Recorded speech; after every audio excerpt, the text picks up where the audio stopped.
It doesn't take much to see that crime is out of control. Just look at this video. A mob attacking an elderly couple in their car in New York City. Watch that for a minute, folks. Just watch this.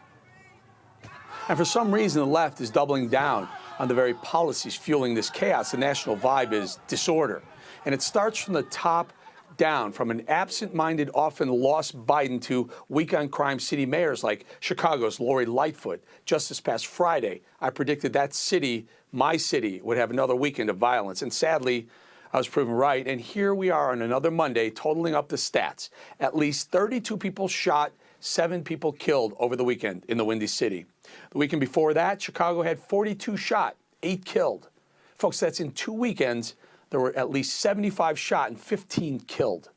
This is a war zone. There's no other way to describe it. The criminals have declared war and open season on all of us. And the left, they're on the sidelines facilitating it all, because instead of doing things that would actually solve the crime problem, they continue to put our rhetoric like this. Folks, just wait till Memorial Day and our summer. It will be the summer of joy in Chicago. Want to bet, Mayor? You want to bet Memorial Day will break records for the number shot and killed? A summer of joy? You got to be kidding me. Chicago has been under siege with rampant crime for years, and Chicago Mayor Lori Lightfoot believes that a youth program is going to lead to a summer of joy in Chicago. Sounds great. And what's crazy, this program already exists. They're just enhancing it. That's what they do. They double down in the same policies, and somehow they expect to change. This is the very definition of insanity. And it looks like the Chicago mayor learned nothing from the mayor of Seattle. I think it shows a complete lack of understanding of why people are in the street. They're in the street fighting a system of domination. How long do you think Seattle and those... I don't know. We could have the summer of love. Summer of love. That's where she got it, huh? Anarchy took over her city in 2020, forcing cops to abandon the area while left-wing agitators looted and burned down the city. That's what Seattle Mayor Durkin thinks is a summer of love.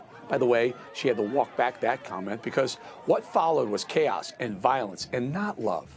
And now Chicago wants a summer of joy. Folks, if this is what the Democrats think is love and joy, then I don't want any part of it. You see, they never learn. They double down like degenerate gamblers, except it's with our lives that they're gambling with, not theirs.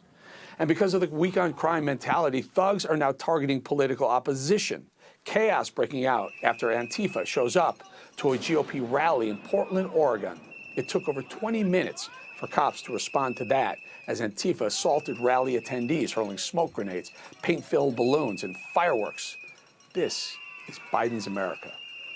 But what do you expect when the soft-on-crime Oregon governor, Kate Brown, grants clemency to a convict serving life for a cold-blooded murder back in 1994? He, that guy, that murderer, lured a 19-year-old girl into driving with him to a rural area before shooting her execution style in the back of the head.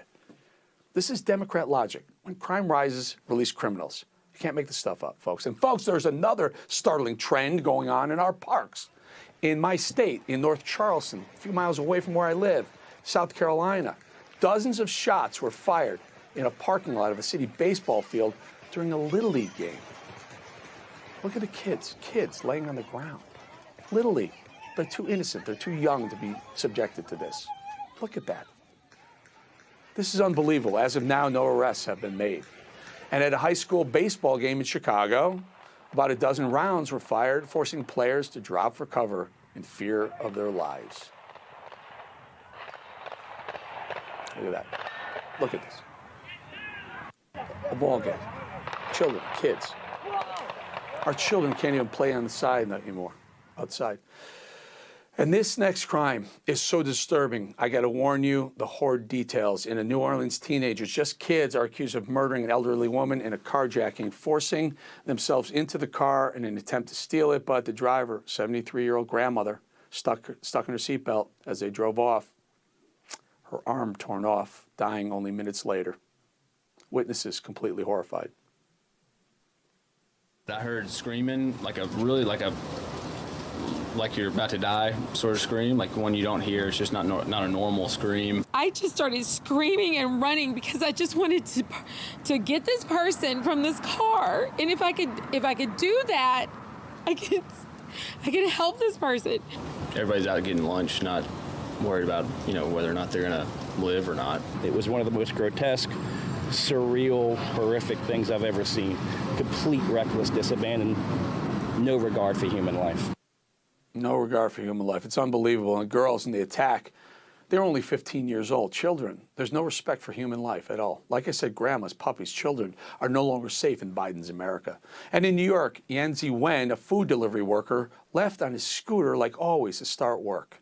His final moments are captured on this video before he's gunned down, point blank, shot in the chest in the middle of a residential street. And now he leaves a grieving wife.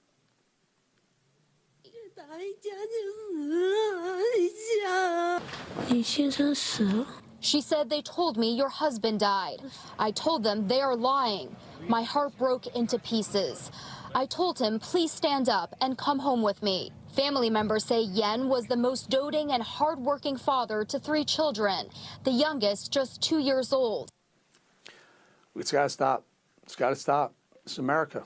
It's like we're living a nightmare, folks. The left's weak on crime policies have emboldened criminals. Every day, hardworking Americans are trying to make ends meet. They have to pay their bills, jobs to do, a family to take care of, and now we have to worry about whether or not we're coming home alive after a day's work. This is angering. This is unacceptable. We're not in a third world country. This is the greatest, most prosperous country on the planet, and those in power are running it into the ground. Basically, the whole zeitgeist of the country has deteriorated over the last year, and I would say it's been a threat of disorder on many fronts. Disorder internationally with Ukraine, disorder at home, crime in New York is surging by 30% year over year, 30, 40, in some robbery and burglary up to 40 or 50%. All right, inflation is a let's form come of on now. economic There you have disorder. it, folks. New York And so Times people- columnist David Brooks saying what we've been saying for months, for years. While the left is focused on academic social experiments, America is collapsing into disorder. They've lost control. And then they come to the voters with promises of a summer of love, a summer of joy. These people are in la-la land, and I'm dead serious. They've been watching way too many Disney movies. They have no sense of reality, and until the left changes their policies or we vote them out, you can guarantee this. This is a horror show that won't end. A Summer of Joy, as it's called, will be a smashing hit, literally, smashed by thugs.